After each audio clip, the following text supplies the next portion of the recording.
At 71, I had millions in the bank. Then my only son was killed in a car accident, and I lost everything that mattered. At his funeral, 3 children came up to me and revealed a secret that shook my world. Your son kept us hidden out of love. I was 71 years old when I got the call that shattered my entire world, ripping my brilliant son, Michael, from me in an instant. But what came after that raw, agonizing grief was a discovery so shocking, so utterly impossible, that it completely rewrote everything I thought I knew about loss, and about my own son. I was sitting in my kitchen, the same kitchen where I'd made Michael his breakfast every morning until he moved out, the place where we'd shared countless dreams for his future, his medical practice. When that phone rang, a cold dread seized my chest before I even answered. Mrs. Patterson, this is Officer Williams, calling about your son, Michael Patterson. The world just stopped. Everything after that was a blur of detached medical terms I never wanted to understand. Collision, unresponsive, sorry for your loss. Just like that, Michael was gone. My only child. My brilliant son, a respected doctor who called me every Sunday, who still sent me Mother's Day flowers with notes in his careful handwriting. Gone at 43 in an instant because someone ran a red light. I hung up the phone and stared at my hands, suddenly seeing how much older, how much more fragile they looked. The silence in my house? It wasn't peaceful anymore. It was empty, hollow, a gaping wound in my chest. People always said I was lucky to have so much money. My late husband, Gerald, had been incredibly smart with investments, and I'd been careful with our savings after he passed 8 years ago. We had millions. A beautiful house. Everything we'd worked for. But what good is any of it when the only person you wanted to share it with is gone? It was all just meaningless. The funeral preparations passed in a haze. Michael's hospital colleagues handled everything. They spoke about him with such respect, calling him dedicated, compassionate. They talked about the long hours, the countless patients he cared for, how he never seemed to take time for himself. Always staying late, always going above and beyond, Dr. Rodriguez told me at the visitation. We used to joke the hospital was his second home. I nodded, I smiled, I accepted their condolences. But inside, a gnawing guilt began. Had Michael been working so much because he was lonely? Had I, his mother, somehow failed him? We spoke every week, but now I wondered, was that enough? Should I have visited more? Insisted he take vacations, find someone to settle down with? The funeral service was at St. Mary's, the same church where Michael had been baptized. The pews were packed with people whose lives he'd touched. I sat in the front row, wearing the black dress I'd bought for Gerald's funeral, a dress I'd prayed I'd never have to wear again. Father Martinez spoke beautifully, but all I could think about was how impossibly quiet my house would be when I went home. At Greenwood Cemetery, the April air was crisp, hinting at a spring Michael would never see.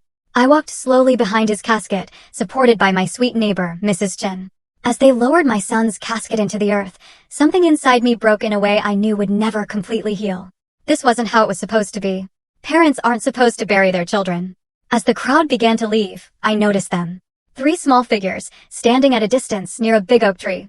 3 identical little girls, maybe 10 or 11, all in black dresses that looked too formal for their age. They stood close, holding hands, their faces serious with a grief that seemed far beyond their years. They approached Michael's grave slowly, almost reverently, each carrying a single white daisy. The similarity was startling, definitely triplets.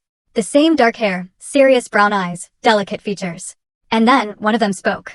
Her voice was so soft I almost missed it. "Bye, Daddy." Those words hit me like a physical blow. I must have made a sound, because all 3 girls turned, their faces showing surprise, then something that looked like fear.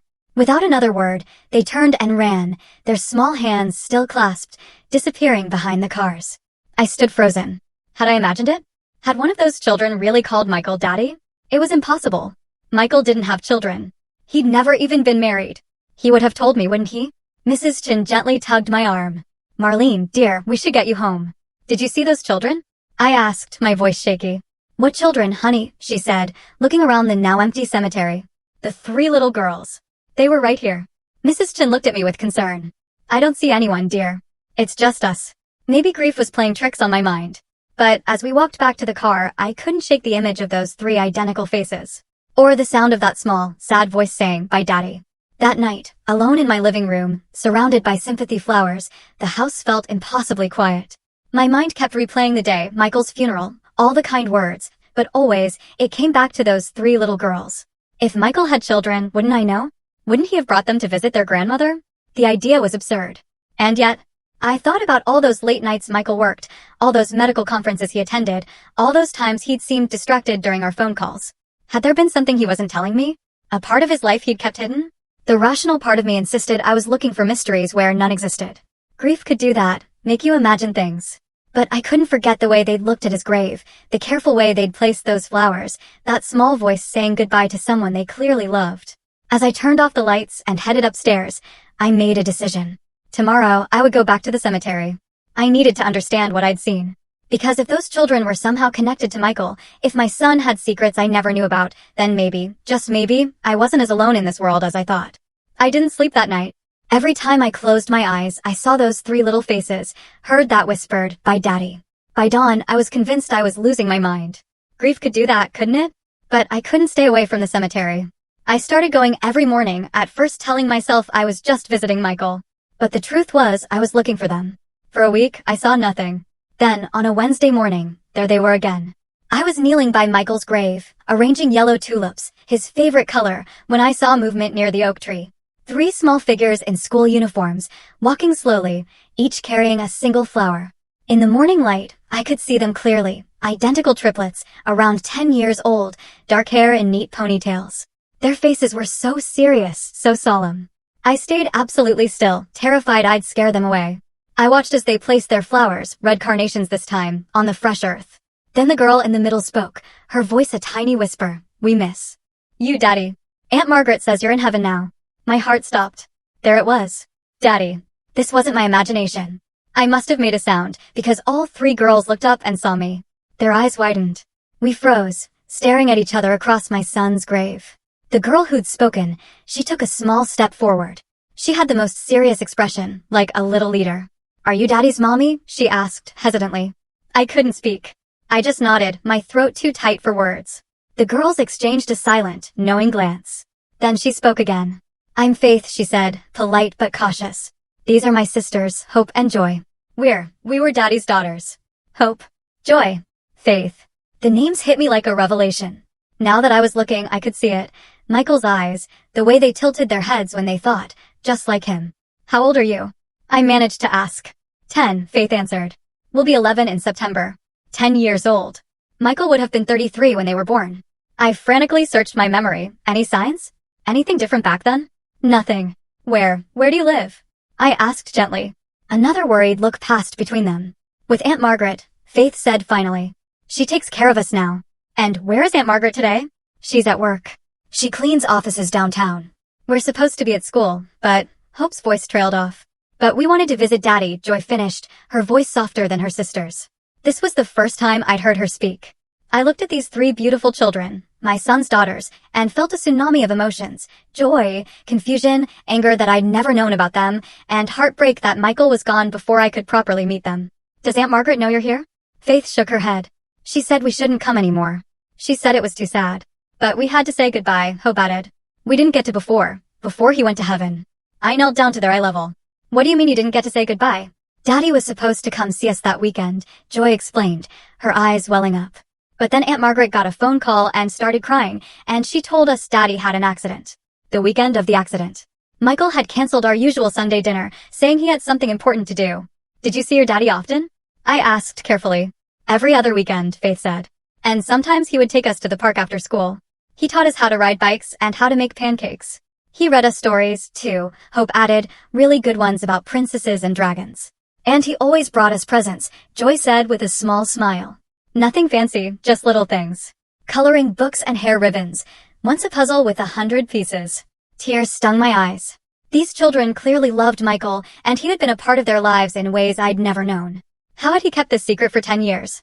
Why didn't he ever bring you to meet me? I asked, though I wasn't sure I wanted the answer. The girls exchanged an uncertain glance. "He said," Faith began slowly, "he said you were still very sad about Grandpa Gerald dying, and he didn't want to make you sadder." That made no sense. Gerald had died 8 years ago. While I'd grieved, I'd never shut myself away from life. Michael knew that. "Did he say anything else about me?" I pressed gently. "He said you were the best mommy in the world," Hope said earnestly. "And that someday, when the time was right, we would meet you and you would love us too." The tears came then, impossible to stop. My son had children, 3 beautiful daughters, and he'd kept them from me for reasons I couldn't understand. Now he was gone, and these little girls were as lost as I was. "I would have loved you," I whispered. "I would have loved you so much." Faith stepped closer and, to my surprise, awkwardly patted my hand. "It's okay," she said in her serious way. "Daddy said sometimes grown-ups have to make hard choices to protect the people they love." Before I could ask what she meant, a woman's voice called from across the cemetery. "Faith. Hope. Joy. What are you doing here?" A woman in her 50s, thin, with graying hair pulled back in a practical bun, hurried toward us, her face a mixture of panic and anger. These were the sturdy clothes of someone who worked hard. The girls immediately clustered together, a defensive gesture that broke my heart. "I'm sorry, Aunt Margaret," Faith said quickly. "We just wanted to visit Daddy one more time." Aunt Margaret reached us and immediately began checking the girls over. "You can't just leave school like that. What if something had happened to you?" Then she noticed me for the first time. Her expression became weary, almost fearful. "Who are you?" she asked bluntly. I stood up slowly, wiping my eyes. "I'm Marlene Patterson, Michael's mother." The color drained from Margaret's face. She looked from me to the girls and back again, her mind racing. "Come on, girls," she said quickly, pulling Faith's hand. "We need to get you back to school." "Wait," I said, stepping forward. "Please, I just found out about them. I need to understand." "No," Margaret said firmly, pulling the girls closer. "I'm sorry for your loss, Mrs. Patterson. Michael was a good man. But these children have been through enough." "I'm their grandmother," I said, my voice stronger than I felt. "Surely I have a right. You have no rights here." Margaret interrupted, her voice sharp with protectiveness. "Michael made his choices for good reasons. Don't make this harder than it already is." She began walking away quickly, the three girls following reluctantly. But Faith turned back to look at me, her young face full of confusion and sadness. "Will we see you again?" she called out. Before I could answer, Margaret had hurried them into an old blue sedan and driven away, leaving me standing alone beside my son's grave, with more questions than ever. That night, I sat in my kitchen, a cup of tea growing cold in my hands, trying to make sense of it all. Michael had 3 daughters, 10-year-old girls who called him Daddy and visited his grave with flowers. They lived with an Aunt Margaret who seemed absolutely terrified of me finding out. And Michael had told them I was still grieving Gerald, that he was protecting me from something that would make me sadder. None of it made sense. What could be sad about having grandchildren? What could be so terrible that Michael felt he had to keep his own daughters a secret from me for their entire lives? I kept thinking of Faith's words. Daddy said, sometimes grown-ups have to make hard choices to protect the people they love. What had Michael been protecting me from? And more importantly, what was I going to do now that I knew these children existed? One thing was absolutely certain. I couldn't just pretend I'd never seen them. They were Michael's daughters, which made them my granddaughters. They were the only family I had left in the world. Somehow, I was going to find out the truth. And somehow, I was going to find a way to be part of their lives, whether Aunt Margaret liked it or not. I couldn't let it go. For 3 days, I drove aimlessly through neighborhoods, searching for that old blue sedan. It was probably futile, I knew. The city was huge, and I had no idea where they lived. But I couldn't just sit still. I couldn't accept that my granddaughters were out there somewhere, and I knew nothing about them. On Saturday morning, I tried a different approach. I drove to Michael's apartment building. Maybe someone there knew something. Mr. Torres, the building manager, had been helpful after the funeral. "Mrs. Patterson," he said, "how are you holding up?" "I'm managing," I replied, though it wasn't entirely true. "Mr. Torres, I need to ask you something. Did Michael ever have visitors? Children, perhaps?" His expression immediately became cautious. "Well, I wouldn't normally discuss tenants' private affairs." "Please," I pressed, "it's important. I think they might be family." He glanced around the empty lobby, then lowered his voice. "There were 3 little girls who came by sometimes. Always very polite, very quiet. They usually came with an older woman, not young, maybe 50s. My heart raced. How often? Every couple of weeks, I'd say. Dr. Patterson would pick them up sometimes, or they'd come here. Never caused any trouble. Sweet kids. Do you know anything about the woman with them?" Mr. Torres shook his head. "She kept to herself. But she always looked tired, if you know what I mean. Like she was carrying a heavy load." It matched. Aunt Margaret. I thanked Mr. Torres, feeling like I was slowly collecting pieces of a puzzle I didn't yet understand. That afternoon, I made a decision that was probably completely irrational. I drove back to the cemetery and waited. If the girls had skipped school to visit Michael before, maybe they'd do it again. I parked under some trees, a bit like a stalker, but pushed that thought away. These were my granddaughters. I had a right to know. 2 hours later, I saw the blue sedan. My heart jumped. Margaret got out, followed by the girls, this time in simple weekend clothes, jeans and sweaters that looked well cared for. I waited until they'd been at the grave for a few minutes before approaching slowly, not wanting to startle them. Margaret saw me first. Her face immediately tensed. "Mrs. Patterson," she said, stepping protectively in front of the girls. "What are you doing here?" "The same thing you are," I said gently. Visiting my son. Faith, Hope, and Joy peered around Margaret, their faces curious but weary. We brought Daddy new flowers, Joy said softly, holding up a small bouquet of wildflowers. We picked them ourselves. They're beautiful, I said, meaning it. I'm sure he would love them. Margaret remained tense, ready to flee. But I saw something else in her expression now, exhaustion, maybe resignation. She looked like a woman trying to hold too many things together. Margaret, I said carefully. Could we talk? Just for a few minutes. There's nothing to talk about, she replied, but her voice lacked conviction. Please, I pleaded. I just want to understand. These are Michael's daughters, which makes them my granddaughters. I'm not trying to cause trouble. I just want to know about them. The girls were listening, their young faces so serious. Faith stepped forward slightly. Aunt Margaret, she said quietly, maybe we should talk to her. Daddy always said she was nice. Margaret looked down at Faith, and I saw her resolve waver. She was quiet for a long moment, then sighed deeply. Not here, she said finally. There's a diner on Maple Street. Mel's. Do you know it? I nodded. Give us 10 minutes, Margaret said. And Mrs. Patterson, this doesn't mean anything's changed. I'm just willing to answer a few questions. 20 minutes later, I found myself in a worn vinyl booth, across from Margaret, while Faith, Hope, and Joy shared a plate of fries and chocolate milkshakes. The diner was nearly empty, giving us privacy. How long have you been taking care of them? I asked quietly. Margaret stirred her coffee. Since their mother died. Almost 4 years now.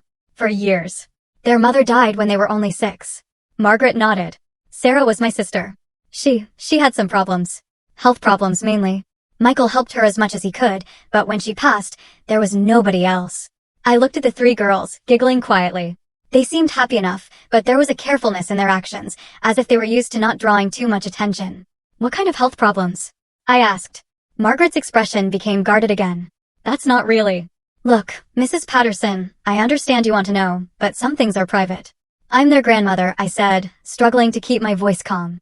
If there are health issues I should know about, you're not their grandmother, Margaret interrupted sharply. Not legally. Not in any way that matters. Michael never married Sarah. He helped support them, yes, and he loved those girls more than anything, but you have no legal claim to them. Her words stung, but I saw the fear behind Margaret's harsh tone.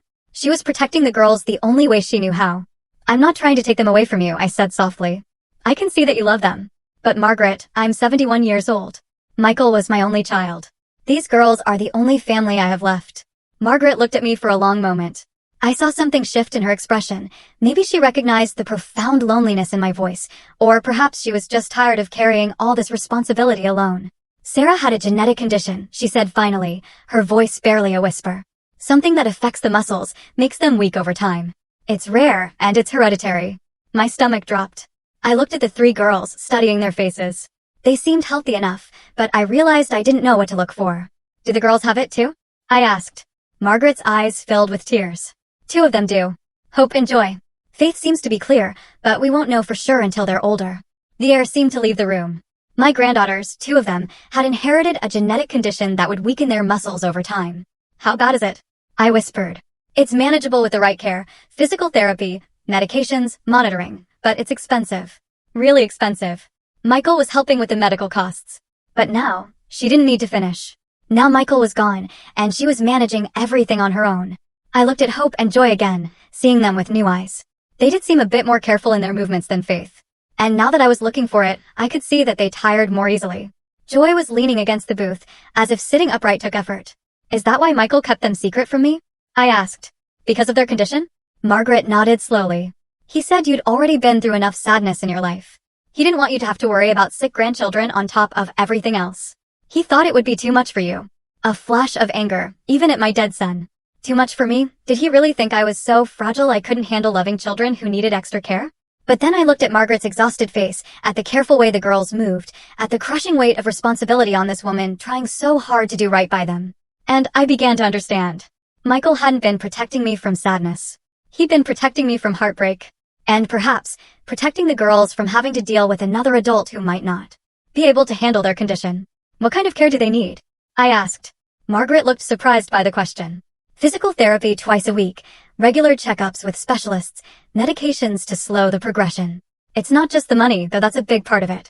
It's the time, the coordination, making sure they don't overexert themselves, but still get enough activity to maintain their strength. And you've been managing all of this alone? I work nights cleaning office buildings, Margaret said quietly. It gives me flexibility to take them to appointments during the day, but it's hard. They're good girls. They don't complain, but I worry about them constantly. I watched Faith carefully cut Joy's food into smaller pieces. Watched Hope automatically hand Joy her napkin. These children had learned to take care of each other in ways that broke my heart. Margaret, I said slowly, what if you didn't have to do this alone anymore? She looked at me suspiciously. What do you mean? I mean, what if there was someone who could help with the medical costs? Someone who could drive them to appointments, hire the best specialists, make sure they have everything they need. Mrs. Patterson, Margaret said carefully, if you're talking about money, I'm talking about family, I interrupted. I'm talking about these girls having a grandmother who loves them and wants to be part of their lives. I'm talking about you having support instead of carrying this burden alone. Margaret stared at me for a long moment, then glanced at the girls, who were pretending not to listen, but were clearly hanging on every word. It's not that simple, she said finally. Maybe it could be, I insisted. Maybe we could find a way to make it work. Just then, Faith slid out of her side of the booth and came to stand next to me. She looked up with those serious brown eyes, so much like Michael's. Are you really our grandma? She asked quietly. My throat tightened. Yes, sweetheart. I really am. And you want to know us? She continued. Even though Hope and Joy are sick? The question was so direct, so matter-of-fact, it took my breath away. This 10-year-old was asking me the same question Michael had apparently struggled with for years. Especially because they're sick, I said, reaching out to touch her hand gently. That's what families do. We take care of each other. Faith studied my face for a moment, then nodded as if she'd made an important decision. I think Daddy would like that, she said simply. From across the table, I heard Margaret let out a shaky breath. When I looked at her, I saw tears in her eyes. This is all happening very fast, she said. It doesn't have to, I assured her. We can take our time, figure things out step by step. But Margaret, please don't shut me out. These girls are all the family I have left. She was quiet for a long time, absently turning her coffee cup. Finally, she looked up at me. They'll need to get to know you first. And you'll need to understand what you're getting into. This isn't just about having grandchildren to spoil. This is about medical appointments and insurance battles and watching children you love deal with something that's going to affect them for the rest of their lives. I understand, I said, though I knew I probably didn't. Not really. And if you change your mind, she continued, if it becomes too much, you can't just walk away. These girls have lost enough people already. I looked at Faith, still standing beside me, and at Hope and Joy, watching our conversation with the serious attention of children who'd learned to pay close attention to adult conversations about their future. I won't walk away, I said firmly. These are my granddaughters, Michael's daughters. Nothing about their condition changes that. Margaret nodded slowly, as if she was making a decision that scared her. Okay, she said finally. We can try. But we do this my way at my pace, and the girls' needs come first. Always. Always, I agreed. For the first time since Michael's death, I felt something that might have been hope stirring in my chest. I had granddaughters. 3 beautiful, brave little girls who needed love and care and someone to fight for them. And maybe, just maybe, they needed me as much as I needed them. The first visit was set for the following Saturday. Margaret insisted it be at their house, on their territory, which I completely understood. I was so nervous as I drove through their modest neighborhood, a small, well-maintained bungalow, until I found theirs. Margaret answered the door looking as nervous as I felt, but stepped aside. Girls, she called, Mrs. Patterson is here. The house was small, spotless, filled with second-hand furniture, children's artwork on the fridge, school backpacks lined neatly by the door. It felt like a real home. Faith appeared first, as I was learning she usually did, followed by a slightly shyer Hope and Joy. Hello, I said, feeling awkward. What was the protocol for meeting granddaughters you never knew existed? Hi, Grandma Marlene, Faith said, and the title made my heart skip. We'd agreed on it during a phone call. We made cookies, Joy announced, stepping forward with a plate. Chocolate chip. Aunt Margaret helped.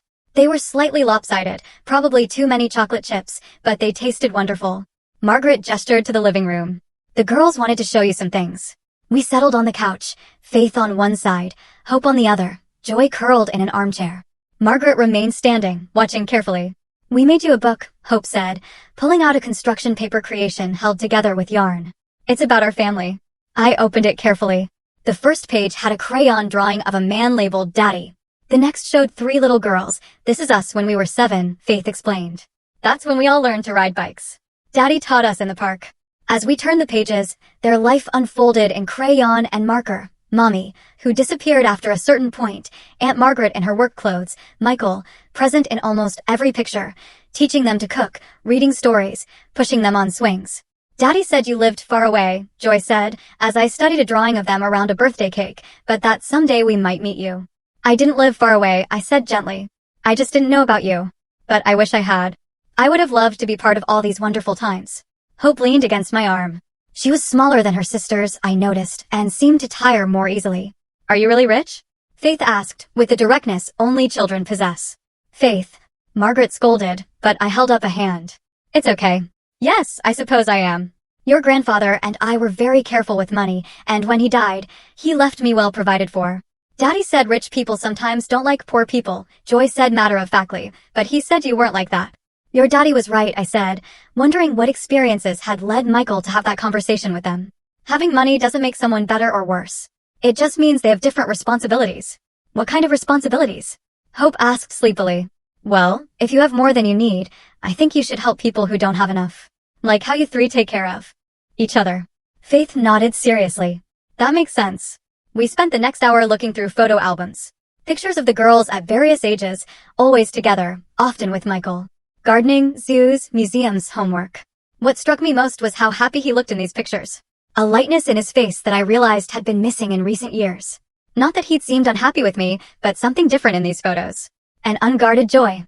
He loved you all very much, I said, studying a picture of Michael with all three girls piled on top of him, everyone laughing.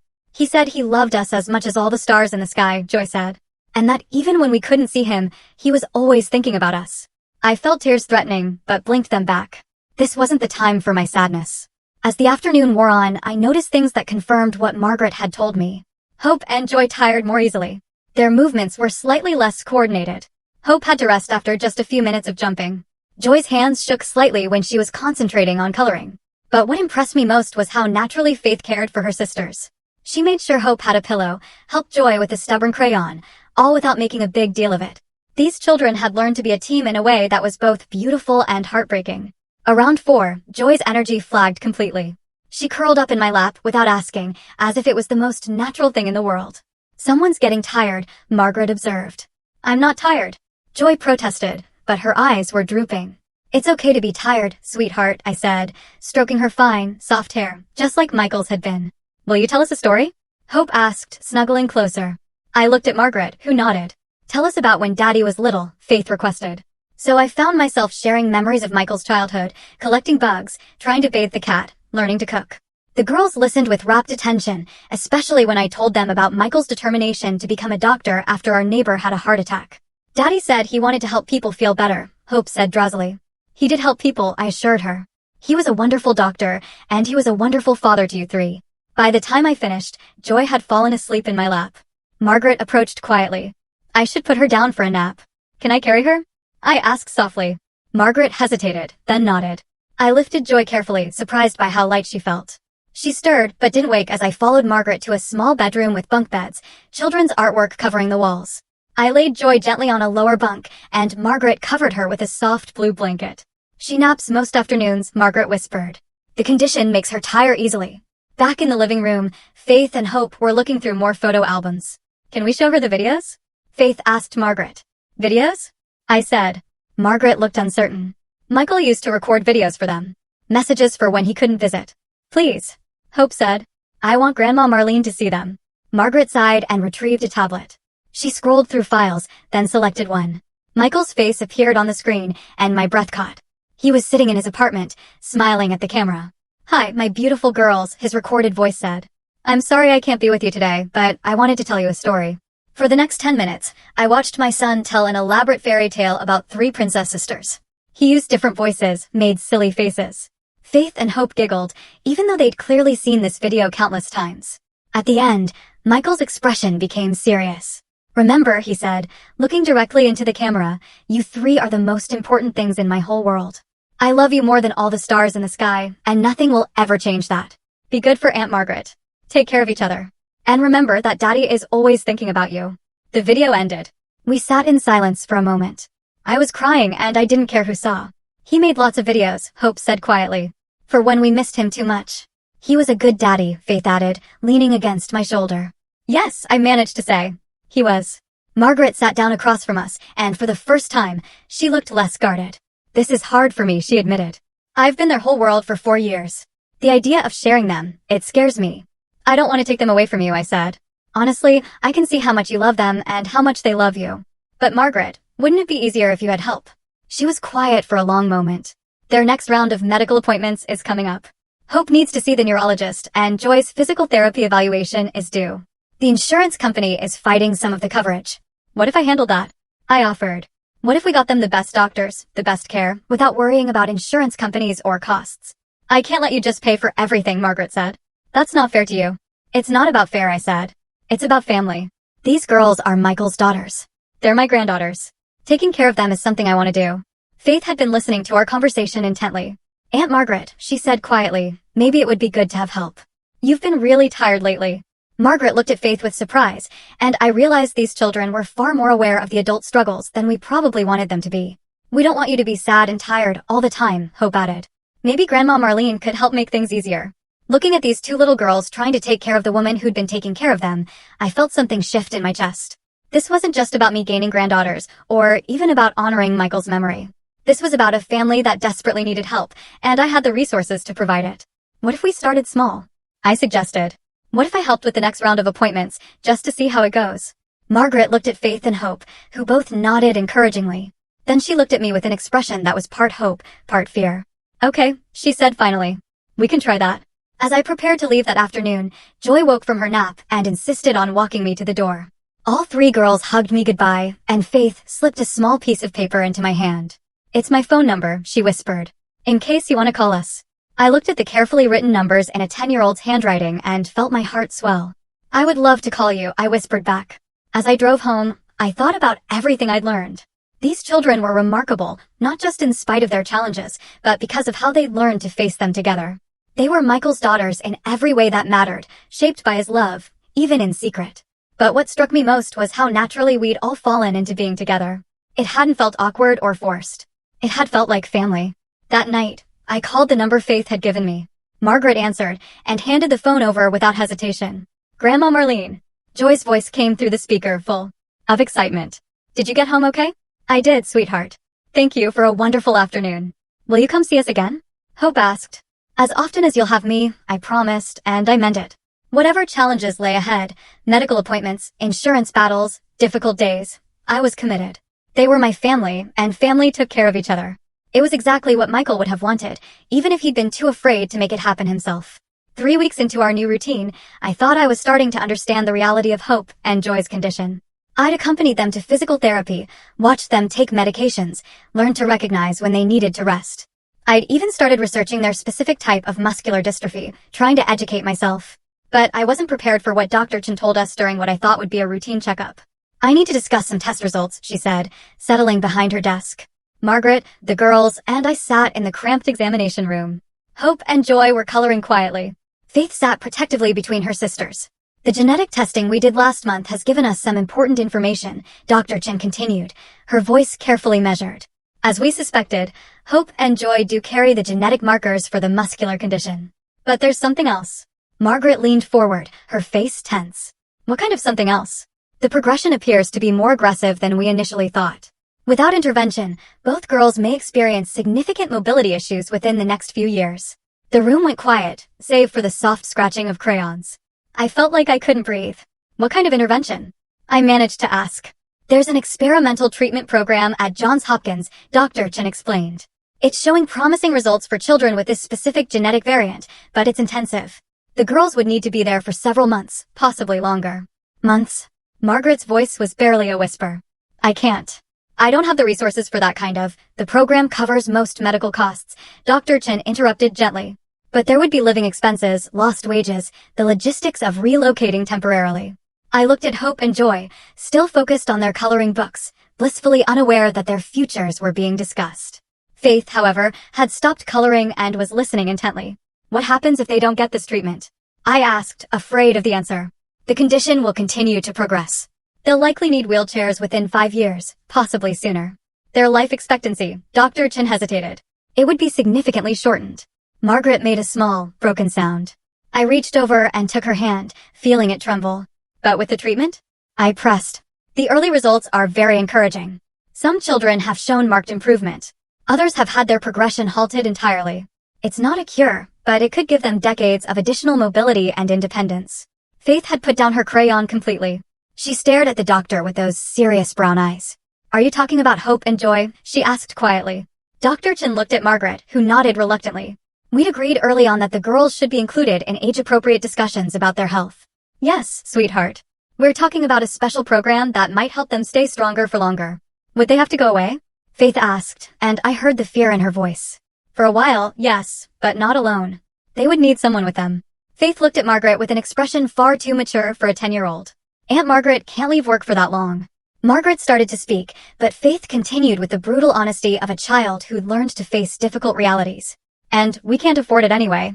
I heard you on the phone with the insurance company last week. Hope looked up from her coloring book, suddenly aware that something serious was happening. Are Faith and I going to get sicker? Joy, Hope corrected automatically. You meant you and Joy, right? Faith said, but I could see tears forming in her eyes. Are Hope and Joy going to get sicker? The room fell silent. Dr. Chen looked at Margaret, who was struggling for words. Finally, I spoke. Not if I have anything to say about it. Everyone turned to look at me. Margaret shook her head slightly, a warning not to make promises I couldn't keep. Mrs. Patterson, Dr. Chen said carefully. This is a significant commitment. The program typically lasts 6 to 8 months, sometimes longer. It's not just about financial resources. I understand, I said, looking directly at Margaret. But these are my granddaughters. If there's a treatment that could help them, then we're going to do it. Marlene, Margaret said quietly. You don't understand what you're saying. Months away from home, constant medical appointments, being responsible for them 24 hours a day while they're going through intensive treatment. Then come with us, I said simply. All of us. We'll rent a place near the hospital. I'll hire the best home care nurses, tutors for their schooling, whatever they need. Margaret stared at me. I can't let you do that. You're not letting me do anything, I said firmly. I'm choosing to do it. These girls are family. Hope had been listening with growing concern. She slipped out of her chair and came to stand beside Margaret. Aunt Margaret, she said softly. Is this because of the money again? Margaret's face crumpled slightly. It's not just about money, sweetheart. It's about what's best for you and Joy. What's best for us is being together, Faith said, moving to stand with Hope. All of us together. Joy looked confused by the sudden seriousness, but followed her sisters. Soon, all 3 girls were clustered around Margaret's chair. We don't want you to be worried all the time, Joy said, patting Margaret's arm awkwardly. Maybe Grandma Marlene is right. Maybe it would be better if we all helped each other. I watched this exchange with a mixture of heartbreak and admiration. These children had learned to be caregivers at an age when they should only be worried about homework and playground politics. Dr. Chen, I said, what's the timeline for making this decision? The next enrollment period begins in 8 weeks. I'd need to submit the application within the next 2 weeks to be considered. I looked at Margaret, who was still surrounded by 3 worried little girls. What do you need to make this decision? Margaret was quiet for a long time. Finally, she looked up at me, tears in her eyes. I need to know that you understand what you're committing to. This isn't just about paying for treatment. This is about being responsible for 2 sick children for months, maybe years. This is about watching them struggle through painful procedures and setbacks and still finding ways to keep their spirits up. And this is about Faith, she continued, looking at the 3rd triplet. She'll need support, too. Watching her sisters go through this, she'll need to feel like she matters just as much, even though she's not the one who's sick. I knelt down so I was at eye level with all 3 girls. Faith, Hope, Joy, I said seriously. If we do this, it's going to be hard sometimes. There will be days when Hope and Joy feel bad, and days when all of us feel scared or sad. But we'll face it together. As a family. Will we all stay together? Faith asked. Every single day, I promised. Even when it's hard? Hope asked. Especially when it's hard. Joy, who'd been unusually quiet, suddenly stepped forward and hugged me tightly. I don't want to get sicker, she whispered against my shoulder. You're not going to get sicker, I said firmly, holding her close. We're going to fight this thing with everything we have. Later that evening, after we'd returned to Margaret's house and the girls were in bed, Margaret and I sat at her kitchen table with cups of tea. Neither of us was drinking. There's something else you need to know, Margaret said quietly. About why Michael kept them secret. I waited, sensing this was important. Sarah didn't just die from the genetic condition. She took her own life. The words hit me like a physical blow. What? She couldn't handle watching the girls start to show symptoms. She was terrified of what their future would look like. Terrified they'd inherited her condition. One night, she couldn't bear it anymore. I stared at Margaret, processing this information. The girls don't know. They think she died from complications of her illness, which is technically true. But Michael was devastated. He blamed himself for not seeing how bad her depression had gotten. That's why he didn't tell me about them, I said, understanding flooding through me. He was afraid I wouldn't be able to handle it either. Margaret nodded. He said you'd already lost your husband. That you didn't need to lose yourself worrying about sick grandchildren, too. He was trying to protect everyone. I thought about my son, carrying this secret for years, trying to support these children and their mother while shielding me from what he saw as unbearable pain. He was wrong, I said finally. Not about Sarah's pain. That was real and terrible. But he was wrong about me. I would have helped. I would have been there for all of them. Maybe, Margaret said. But you can't blame him for trying to protect you. That's what love looks like sometimes. Making hard choices to spare the people you care about. I sat in that small kitchen, thinking about Michael's secret videos for the girls, about the careful way he'd structured their lives, about how he'd worked extra shifts to pay for their medical care while never breathing a word about the financial strain. Margaret, I said finally, I want to do this treatment program. Not because I feel guilty about Michael's choices, but because these girls deserve every chance we can give them. She looked at me for a long moment. It's going to change your life completely. You'll go from being a wealthy widow with no responsibilities to being a full-time caregiver for 3 children, 2 of whom have serious medical needs. My life changed the moment I saw them at Michael's grave, I said. Everything since then has just been figuring out how to make it work. Margaret smiled for the first time since we'd left the doctor's office. Okay, she said. Let's do it. Let's give those girls the best shot we can. As I drove home that night, I thought about the conversation ahead of us with the girls, about the logistics of relocating our entire lives to Baltimore for months, about the challenges we'd face. But mostly, I thought about Joy's small voice whispering, I don't want to get sicker, and my own fierce response, you're not going to get sicker. I'd made a promise to my granddaughters, and I intended to keep it. Whatever it took, however long it took, however much it cost, we were going to fight for their futures. It's what Michael would have wanted. It's what these brave little girls deserved. And it's what family does. We show up for each other, especially when the stakes are highest. The next morning, I called Dr. Chen's office and told them to submit the application for the treatment program. Then I called my financial advisor and told him I'd be making some significant changes to my spending priorities. For the first time since Michael's death, I felt like I had a purpose that mattered more than anything else in the world. 18 months later, I stood in the kitchen of our house in Baltimore, watching Faith help Joy with her physical therapy exercises, while Hope practiced piano in the living room. The sound of children's laughter mixed with music filled rooms that had been empty for too long, and I realized I couldn't remember what silence used to feel like. The treatment program had been everything Dr. Chen warned us it would be: intensive, exhausting, sometimes heartbreaking. There were days when Hope and Joy were too sick from medications to do anything but sleep. Days when Faith felt left out because so much attention was focused on her sisters. Days when Margaret and I were so tired we could barely think straight. But there were other days too. Days when Hope's muscle strength tests showed improvement. Days when Joy could walk farther than she had the week before. Days when all 3 girls laughed so hard at something ridiculous that we forgot to worry about test results and treatment schedules. Grandma Marlene, Joy called from where she was doing her stretches. When Faith and Hope turn 11 next month, can we have the party here? Of course, sweetheart, I said, still getting used to how naturally Grandma had become part of my identity. What kind of party do you want? A pizza party, Faith said immediately. With extra cheese and those little sausages. Pepperoni, Hope corrected from the piano bench. They're called pepperoni.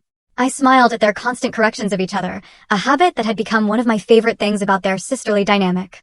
In the months we'd spent together, I'd learned that Faith was the organizer, Hope the dreamer, and Joy the peacemaker who kept them all connected.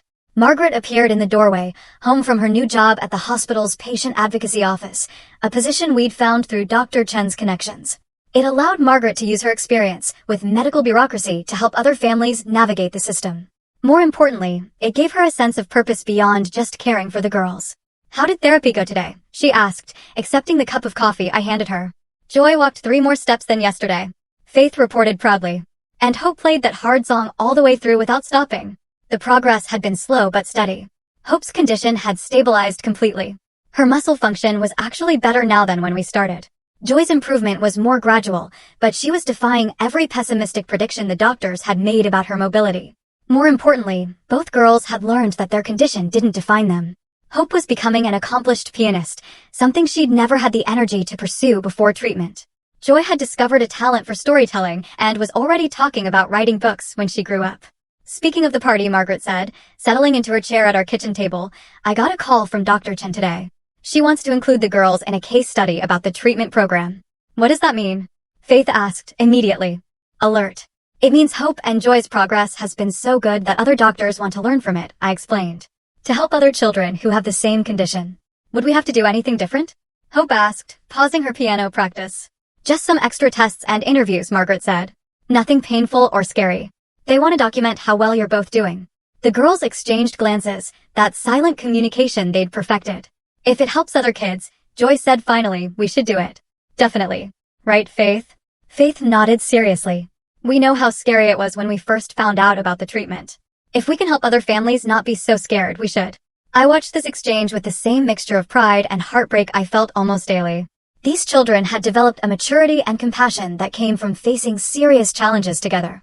But I sometimes wish they could just be carefree 10-year-olds. That evening, after the girls were in bed, Margaret and I sat on the front porch of our Baltimore house, a routine we'd grown to cherish. The neighborhood was quiet, with the peaceful evening sounds that reminded me why I'd fallen in love with this temporary home. I got a call from the real estate agent today, Margaret said quietly. About the house back home. We'd kept her house rented, but the lease was ending. We needed to decide, go back or make this move permanent. What are you thinking? I asked. Margaret was quiet for a moment. The girls are settled here now. They have friends. They know their way around. Hope's piano teacher thinks she's talented enough for the conservatory program. Joy's enrolled in that creative writing class she loves. And Faith keeps asking if we're staying because she wants to try out for the school's debate team next year. Margaret smiled. She's got Michael's argumentative streak. It was true. Over the months, I'd seen more and more of my son in each of them. Faith had his determination. Hope, his quiet intensity. Joy, his optimism and way of finding good in every situation. What about you? I asked. What do you want? Margaret looked at me with surprise. What I want? When's the last time someone asked me that question? She was quiet for so long I thought she wouldn't answer. Finally, she said, I want the girls to be happy and healthy. I want them to have every opportunity they deserve. That's what you want for them, I said gently. What do you want for yourself? Margaret's eyes filled with tears. I want to not be afraid anymore, she whispered. For 4 years, I've gone to bed every night, terrified that I'm not doing enough, that I'm failing them somehow.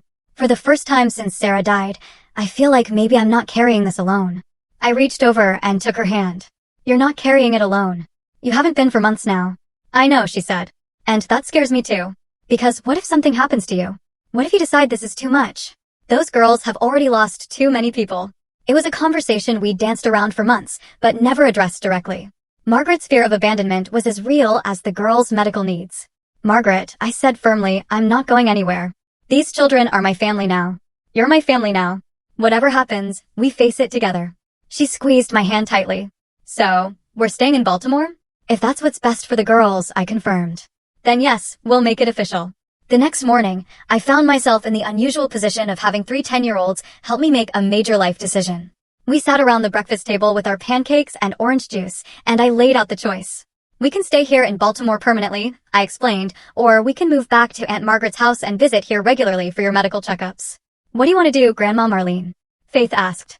I want to do whatever makes you 3 happiest and healthiest, I said honestly. But you had a whole life before us, Hope pointed out, with that serious way she had of thinking. Don't you miss your old house and your friends? The question caught me off guard. Did I miss my old life? The big empty house? The quiet days with no purpose beyond managing my investments and attending charity luncheons? You know what I miss? I said finally. I miss your daddy. I miss knowing I had family in the world. But I don't miss being alone. Joy had been unusually quiet, watching me with those thoughtful eyes that reminded me so much of Michael. Grandma Marlene, she said softly. Before you found us, were you lonely? The directness of the question took my breath away. Yes, sweetheart. I was very lonely. And now? I looked around the table at these 3 remarkable children who had transformed my life in every possible way. Now I wake up every morning excited to see what you 3 are going to do next. Now I have piano recitals to attend, and therapy sessions to drive to, and homework to help with. Now I have people who need me, and people I need. So we make each other less lonely, Faith concluded with satisfaction. Exactly. Then we should definitely stay together. Joy said firmly. Families should stay together. All of us. Hope asked, looking at Margaret. All of us, Margaret confirmed. If Grandma Marlene is sure she wants 3 noisy girls permanently taking over her life. I can't think of anything I'd want more, I said, and I meant it completely. Later that afternoon, while the girls were at their various activities, Hope at piano, Joy at her writing class, Faith at soccer practice, Margaret and I drove to a real estate office to look at houses for sale in the neighborhood. We'd outgrown our rental, and if we were staying permanently, we needed more space. Look at this one, Margaret said, pointing to a listing. 5 bedrooms, 2 offices, and a music room. I studied the photos of a large colonial house just a few blocks from where we were living. It had a big backyard, a kitchen large enough for all of us to cook together, and best of all, it was within walking distance of the hospital where Hope and Joy would continue their follow-up care. It's perfect, I said. It's expensive, Margaret warned. It's family, I corrected. 6 months later, I stood in that same kitchen, but now it was truly ours. The girls had each decorated their own rooms.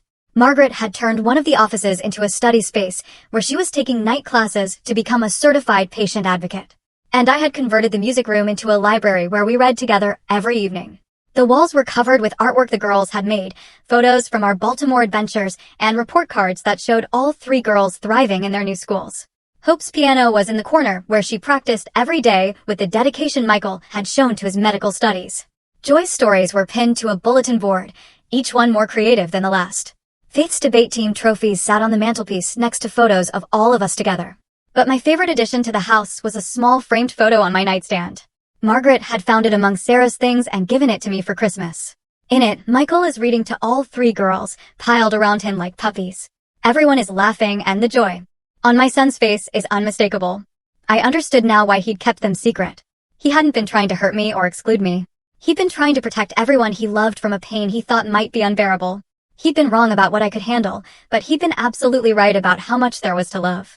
That evening, as we sat around our dinner table arguing about whether pineapple belonged on pizza, Faith and I firmly opposed, Hope and Joy in favor, and Margaret claiming to be neutral, but always ordering Hawaiian. I felt something I hadn't experienced since Gerald died, complete contentment. These 3 girls had given me more than granddaughters to love. They'd given me purpose, adventure, daily laughter, and the kind of family chaos I'd never known I was missing. Hope and Joy's medical needs had taught me that love wasn't just about the easy moments. It was about showing up for the hard ones, too. Faith's fierce protectiveness of her sisters had shown me what real strength looked like. And Margaret had become the daughter I'd never had, someone who understood that family could be chosen as well as inherited. Grandma Marlene, Joy said, interrupting my thoughts. You're smiling funny. What kind of funny? I asked. Happy funny, Hope observed. Like when we surprised you with breakfast in bed on your birthday. I was just thinking about how much I love our family, I said simply. Even when we're being loud and arguing about pizza? Faith asked with a grin. Especially then. As we cleared the dishes together, I thought about Michael and wished he could see us now. His daughters were thriving, growing into remarkable young women who faced challenges with courage and treated each other with unwavering loyalty. They were getting the medical care they needed and the education they deserved. Most importantly, they were surrounded by people who loved them unconditionally. Maybe he had been trying to protect me from sadness. But what he couldn't have known was that loving these children, even with all the scary medical appointments and uncertain futures, had brought me more joy than I'd ever thought possible. I'd entered their lives as a grieving mother with nothing but money and loneliness. They'd transformed me into a grandmother with purpose, a family member with responsibilities that mattered, a woman with a future worth looking forward to. 3 little girls had whispered, "By Daddy," at a graveside. And somehow, that had led to all of us saying hello to a new kind of life together. It wasn't the life I'd planned, but it was infinitely better than the one I'd been living. And every single day, I was grateful that love had found us when we needed it most.